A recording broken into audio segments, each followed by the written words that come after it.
এনেকৈ যদি আপুনি ভাইব্ৰেশ্যন দিয়ে 21 দিনো নালাগে আপুনি পৰিৱৰ্তন পাব। বহু মাতৃয়ে মোলৈ ফোন কৰে, মেছেজ কৰে, ইমেইল কৰে যে মোৰ বহুত পৰিৱৰ্তন হৈছে, বহুত ভাল হৈছে।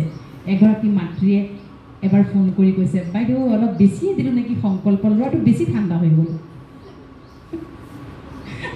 গতিকে কৈছে যিটো ল'ৰা আকৌ বেছি উৎপত্তি আছিলে, তো মই বহুত সংকল্প দিলোঁ, খাওঁতে শুওঁতে উঠোঁতে বহুত, এতিয়া মোৰ মনটো বেয়া লাগে, সি জাপ এটাও নামাৰে ঘৰত।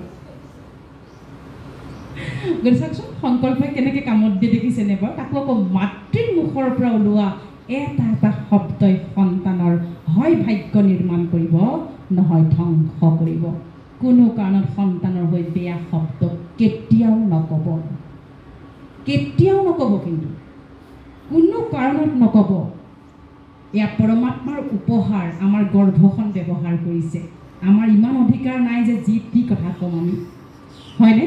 ঘৰলৈ আলহী আহিলে যেনে বেয়া কথা কয়, সন্তানটো আমাৰ বাবে আলহীৰ নিচিনা দেই।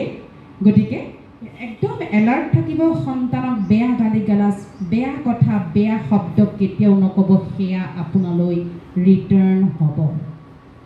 আজি কিয় বৃদ্ধাশ্ৰমৰ সংখ্যা বাঢ়িছে?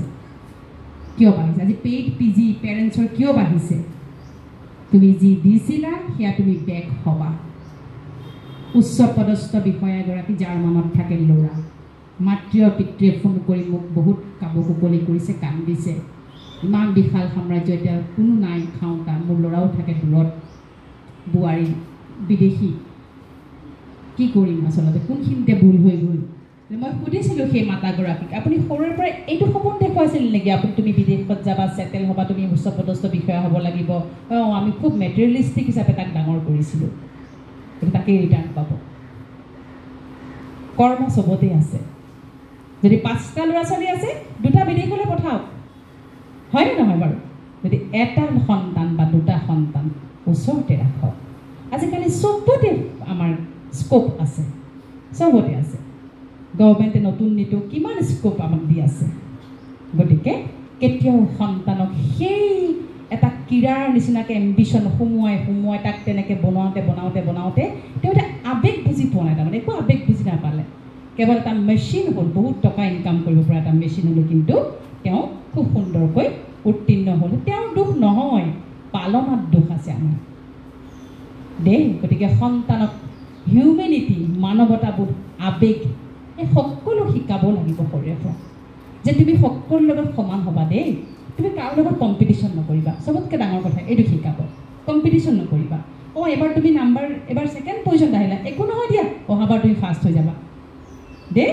নিজৰ আকৌ সন্তানৰ বহীখন চোৱা, অমুকে কিমান পালে, তমুকে কিমান পালে, সেইবোৰ নুসুধিব। সন্তানকতো একেবাৰে নুসুধিব যে সি কিমান পালে, তাই কিমান পালে।